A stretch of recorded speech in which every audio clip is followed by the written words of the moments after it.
माई chef Nishant Kumar, chemistry faculty Motion. So guys, आपके paper chemistry board के होने वाले हैं, क्योंकि बोर्ड के पेपर आपके नज़दीक है। आई थिंक सो कल या परसों में आपके पेपर हैं बोर्ड के।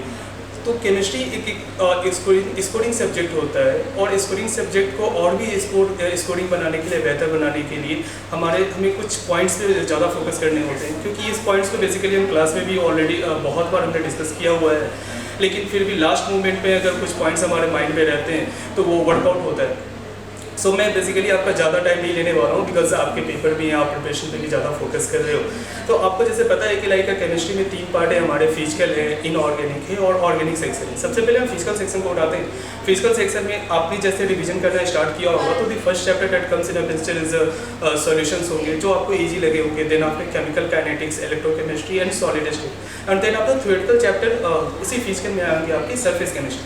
मेरी एक छोटी सी टिप्स है आपके रिगार्डिंग कि लाइक जैसे आप केमिकल काइनेटिक्स के बारे में बात करते हो, तो वहाँ पर बहुत सारे बच्चों की ये प्रॉब्लम होती है कि कैलकुलेशन कैसे किया जाए। बिकॉज हमें, क्योंकि हम बोर्ड पे जा रहे हैं तो हमारे पास एग्जैक्ट आंसर भी आनी चाहिए, ठीक है। तो जैसे आप फर्स्ट ऑर्डर का फॉर्मूला लगाते हो k = 2.303/t log initial by final. तो यहाँ पर बेसिकली क्या होता है कि like calculation point of view से हमारे पास हमें प्रॉब्लम्स हो जाती है, और वहाँ पे बच्चे आधे पॉइंट के बाद ही सॉल्यूशंस को छोड़ देते हैं, ठीक है। तो आधे पॉइंट का सॉल्यूशन को छोड़ देते तो उन्होंने पूरा एफर्ट डाला है क्वेश्चन को सॉल्व करने के लिए, और लास्ट मोमेंट में जब उन्होंने प्रॉपर आंसर नहीं लाया, तो बोर्ड में बेसिकली ये देखा जाता है कि आपका फर्स्ट पॉइंट आंसर ये फॉर्मूला देखा जाता है, और देन आफ्टर आपने क्या सही आंसर लाया कि नहीं लाया, उस पॉइंट को सबसे पहले फोकस किया जाता है। अगर आपने सही आंसर लाया तो ठीक है, वो करेक्ट आउट हो जाता है, अदरवाइज फिर आपके स्टेट के अकॉर्डिंग से मार्किंग किए जाते हैं, तो वहाँ पर एक लैग हो जाता है। तो बेसिकली हमें सबसे पहले इस पॉइंट को देखना है कि कैलकुलेशन में either if you talking about chemical kinetics और इलेक्ट्रोकेमिस्ट्री, क्योंकि हमारे पास कैलकुलेटर नहीं होता, और बहुत सारे बच्चे की क्या होती है कि लाइक कैलकुलेटर यूज करने की आदत होती है, तो we should go with approximate calculation.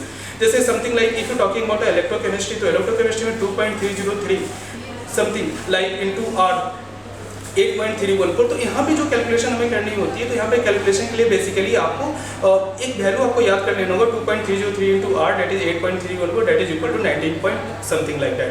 वैसे ही अगर आप एवोगाड्रो नंबर की वैल्यू लेते हो 6.022 into 10 to the power 23, तो वहाँ पे you just take approximate value 6 into 10 to the power 23, और वहाँ से आप अप्रॉक्सीमेशन करके you will find your proper answer. तो this is just for a physical part. If you talking about inorganic section की अगर हम बात करते हो, तो जैसे आपने पी ब्लॉक भी पढ़ा होगा, डीएनए ब्लॉक पढ़ा होगा, ठीक है। तो पी ब्लॉक या डीएनए ब्लॉक जब भी कोशिश करना, अगर आप इक्वेशन लिखते हो, ठीक है, एग्जाम में अगर इक्वेशन आता है और आप इक्वेशन लिखते हो, तो कोशिश करना कि इक्वेशन को बैलेंस कर दो, क्योंकि बैलेंस करने पर एक सही इंप्रेशन जो है वो एग्जामिनर पे जाता है। तो या तो बैलेंस करना, अदरवाइज इक्वेशन को कोशिश करना कि आप इक्वेशन को जो वर्ड में ज़्यादा अच्छा रहेगा, अगर बैलेंसिंग वहाँ पे नहीं आ रहा है आपको तो, ठीक है। दूसरे पॉइंट है कि इनऑर्गेनिक सेक्शन में कोशिश करो कि जितने भी आपके सॉल्व एग्जांपल एनसीईआरटी बुक्स में दिए हुए हैं, एक बार गो थ्रू हो जाना। Even though inorganic section and physical section both, जितने भी सॉल्व एग्जांपल एनसीईआरटी में दिए हुए हैं, सारे सॉल्व एग्जांपल को एक बार गो थ्रू हो जाना, क्योंकि आपके सॉल्व एग्जांपल से न्यूमेरिकल आने के चांसेज और इनऑर्गेनिक के जो कुछ डिफरेंट क्वेश्चंस होते हैं, वो आने के चांसेज आपके सॉल्व एग्जांपल से ज़्यादा होते हैं।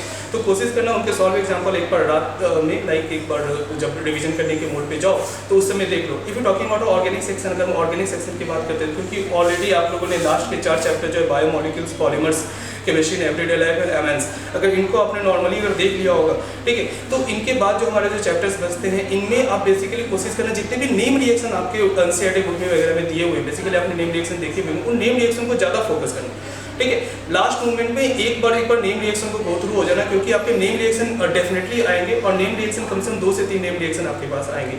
और लास्ट के जो बायोमोलिक्यूल्स वगैरह हैं, उसमें डीएनए, आरएनए वगैरह के जो पॉइंट्स होते हैं, उन पॉइंट्स को, या न्यूक्लिक एसिड वगैरह के पॉइंट्स होते हैं, उन पॉइंट्स को एक बार गो थ्रू हो जाना, ठीक है। तो ये छोटे से टिप्स है। फिजिकल में अप्रॉक्स कैलकुलेशन की तरफ में जाना, इनऑर्गेनिक पॉइंट ऑफ व्यू से सॉल्व एग्जांपल की तरफ में मूव करना, and organic point of view से आप नेम रिएक्शन जो होते हैं वो, एंड बायोमोलिक्यूल्स एंड लास्ट वाले जो चैप्टर्स वहाँ पर डीएनए, आरएनए और पॉलीमर्स में जैसे नेचुरल रबर्स वगैरह के बारे में होते हैं, नायलॉन 66 के बारे में होते हैं, उन सब छोटे से पॉइंट्स को जो है लास्ट मूवमेंट में जब आप सर्कल आउट करते हो उस समय आप देख लेना।